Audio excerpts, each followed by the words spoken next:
FM 107.2 megahertz पर ये आकाशवाणी है और आप सुन रहे हैं विविध भारती का चंडीगढ़ केंद्र।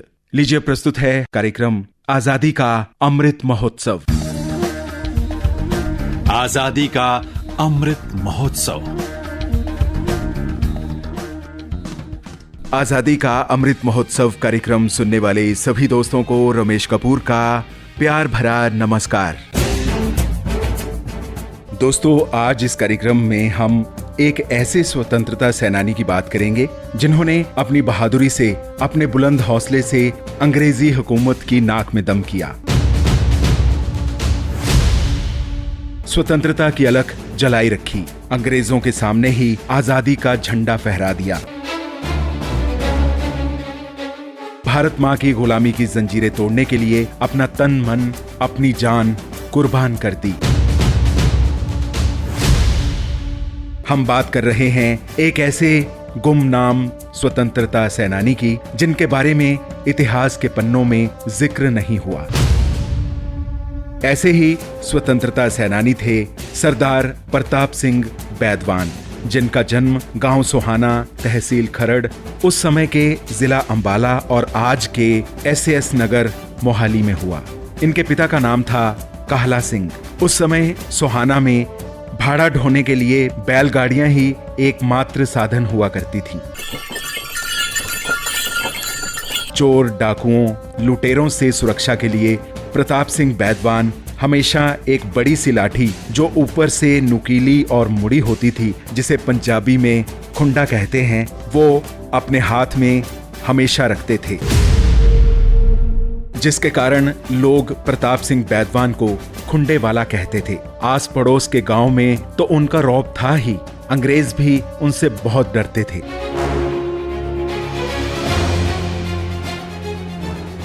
इन्होंने स्वतंत्रता संग्राम में बढ़ चढ़कर हिस्सा लिया। ऊंचा लंबा कद, तगड़ा शरीर, हाथ में खुंडा लिए जब प्रताप सिंह बैदवान चलते थे तो हर किसी के मुंह से यही निकलता था कि ये खुंडे वाला कितना दलेर, कितना बड़ा सूरमा है।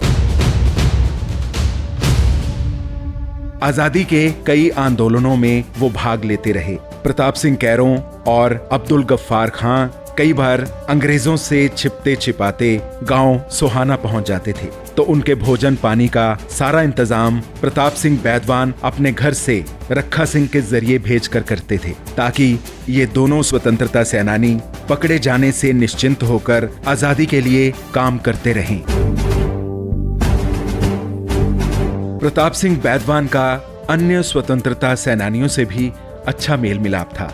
वो इतने निडर थे कि उन्होंने उन दिनों अपने घर के दरवाजे पर अपना नाम प्रताप सिंह बागी लिखवा रखा था, जिसका सीधा सीधा सा अर्थ था कि वो अंग्रेज सरकार से बागी हैं। एक बार जब प्रताप सिंह बैदवान को पकड़ने थानेदार घोड़े पर सवार होकर गांव सोहाना पहुंचा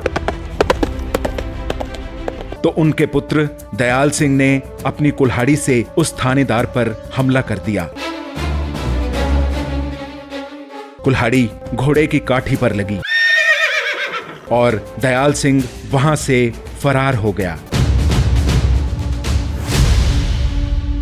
लेकिन थानेदार ने प्रताप सिंह बैदवान को पकड़ लिया और उन पर बहुत जुल्म किए।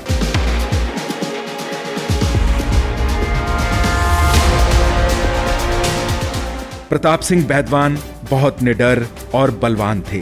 हर कोई उनसे डरता था, लेकिन वो हमेशा जुल्म के खिलाफ अपनी आवाज बुलंद करते रहे। मजलूम, गरीब और जरूरतमंद की मदद के लिए अपनी लाठी यानी खुंडा उठाते रहे।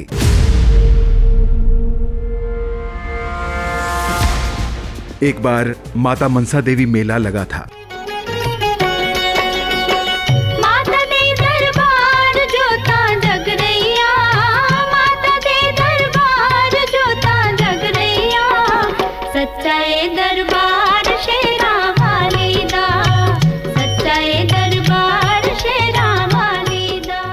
माता मनसा देवी के इस मेले में उनके गांव का ही एक किसान हरपाल अपनी बैलगाड़ी पर गन्ने बेच रहा था।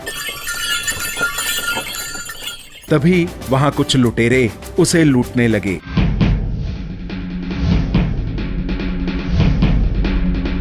प्रताप सिंह बैदवान वहां पर पहुंच गए और अपने खुंडे के जोर से उन लुटेरों को वहां से भगा दिया। पूरे मेले में प्रताप सिंह बैदवान की बहुत प्रशंसा हुई। उनकी बहादुरी के ऐसे कई किस्से उनके गांव सोहाना में आज भी याद किए जाते हैं। भारत की आजादी के आंदोलनों में प्रताप सिंह बैदवान पूरी तरह से सरगर्म रहे।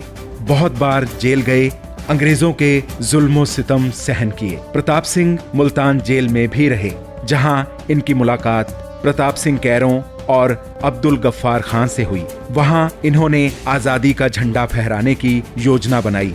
उस दिन अंग्रेज पुलिस ने लाठियों से इतना कहर बरपाया कि खून से प्रताप सिंह बैदवान के जूते भर गए।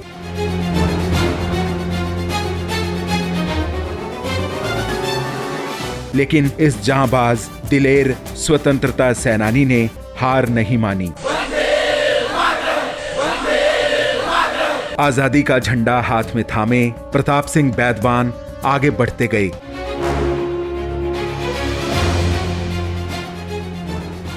और लहरा दिया आजादी का परचम। लेकिन अंग्रेजों ने उन्हें पकड़कर बहुत जुल्म किए। इस अमानवीय जुल्म सितम के कारण प्रताप सिंह बैदवान शहीद हो गए।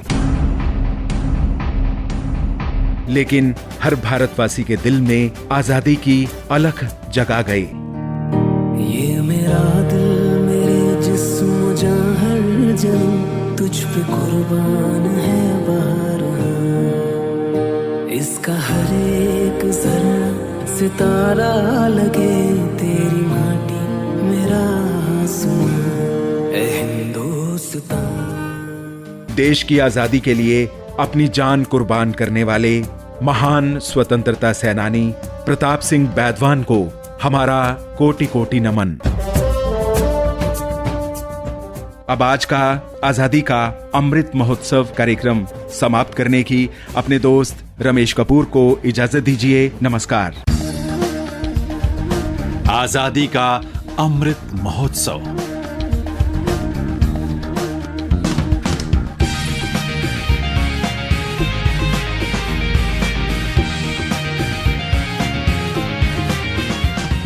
अभी आप सुन रहे थे कार्यक्रम आजादी का अमृत महोत्सव। आलेख, स्वर और प्रस्तुति थी रमेश कपूर की।